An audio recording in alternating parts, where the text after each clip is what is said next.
Hey guys, it's Rebecca from alltapestrycrochet.com, and this is the second video of the Tapestry Crochet for Beginners series. In this video, I'm going to be talking about how rounds work when doing tapestry crochet.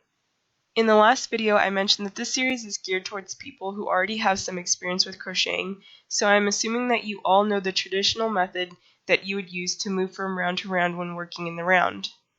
Traditionally, when you get to the end of a round, you'll join with a slip stitch, chain 1, and then you'll complete the first stitch of the round and continue on from there.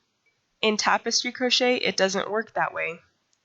When doing tapestry crochet, as soon as you finish the last stitch of a round, you'd complete the first stitch of the next round directly into the first stitch of the previous round. No joining and no chaining 1. Once again, that's no joining and no chaining 1 to move to the next round.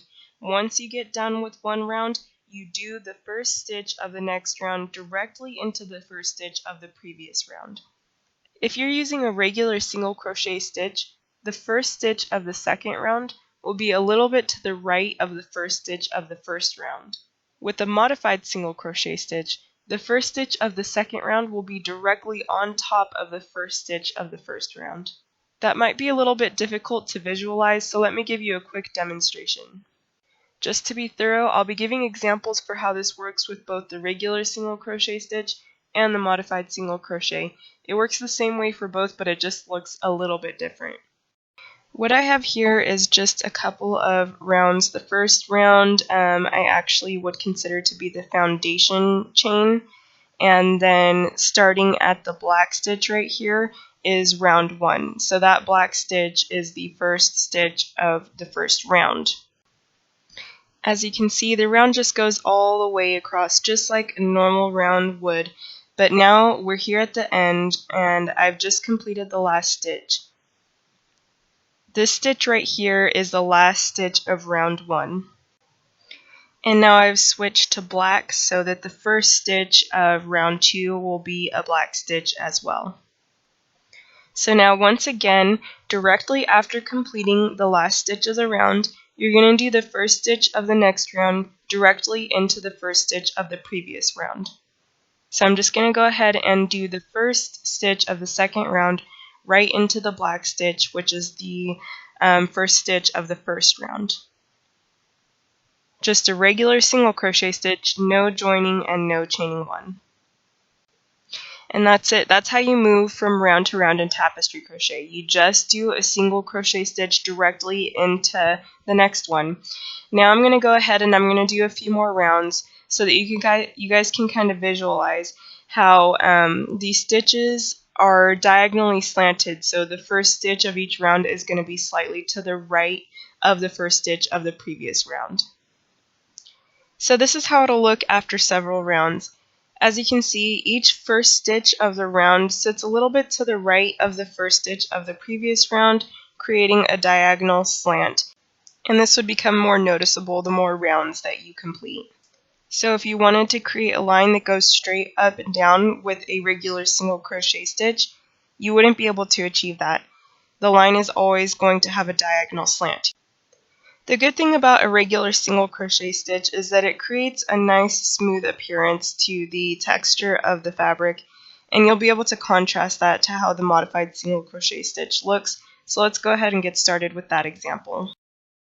We're starting with the same setup as before, with the first round being the foundation chain, the next round being round 1, starting with a black stitch for the first stitch of the round, and now we're on the last stitch of the round. We're about to move into the first stitch of the second round. We've been doing a regular single crochet up until this point, but now we're going to start using the modified single crochet stitch. So once again, do the first stitch of the second round directly into the first stitch of the previous round. It's a little bit difficult to notice right now, but I'm going to go ahead and do a few more rounds, and once I've done a few more rounds, I'll come back and it'll be much more easy to notice how the stitches will line up directly on top of each other with the modified single crochet stitch instead of having the diagonal slant that the regular single crochet stitch has. So this is how it'll look after several rounds. As you can see, the first stitches of each round stack directly on top of each other instead of having that diagonal slant like the regular single crochet had. So you get these nice straight vertical lines that go straight up and down. Of course, there's kind of like a zigzag shape to it, but that's much less noticeable once you have more of a pattern going. The fact that you get those nice straight lines with the modified single crochet stitch just make it much more versatile, and that's why most of my patterns use a modified single crochet stitch instead of a regular single crochet stitch.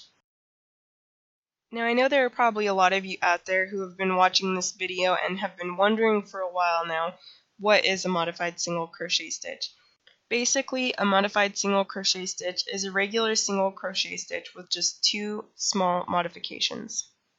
Although those modifications are small, they'll make a big difference in the appearance of your project. And like I said earlier, the modified single crochet stitch is really a much more versatile stitch. So you'll notice that I use it much more often than the regular single crochet stitch. Most of my patterns are written for a modified single crochet stitch, so you're definitely going to want to learn how to do it. So if you haven't already seen that video, you can click here. It'll pop up in a new window so you can finish watching this video first, because I have a couple more points that I want to touch on before we wrap this up. The first thing that I want to say is that because of the way that you move from round to round in tapestry crochet, it sometimes creates a break in the pattern. This is typical, so if this happens to you, please don't think that you're doing something wrong. This is just one of those things that comes with the territory of tapestry crochet. These two pictures are examples of what happens when there's a break in the pattern and what it looks like. When you have just one color for many rounds, you're not going to even notice the transition from one round to another. But once you include more colors, you'll be able to see the break in the pattern. So as you can see right here, the lines are a bit staggered. You can see it happening in this example as well. If you look at this like yellow T shape right here, and then you compare it to the one directly to the right of it, this yellow line should go all the way across smoothly, but instead it goes across and then you have to go up to continue on with it. The same thing with some of these blue lines. The blue line at the top of the T is staggered upwards, and that's just because of the way that rounds work in tapestry crochet. If I find a good solution for this, I will definitely let you guys know. But for right now, I just wanted to bring it to your attention, because if this happens to you, you might assume that you're doing something wrong. But as long as you're following the pattern correctly, you should know that this happening is 100% normal. The second thing that I want to say is that this method works the same with round bases.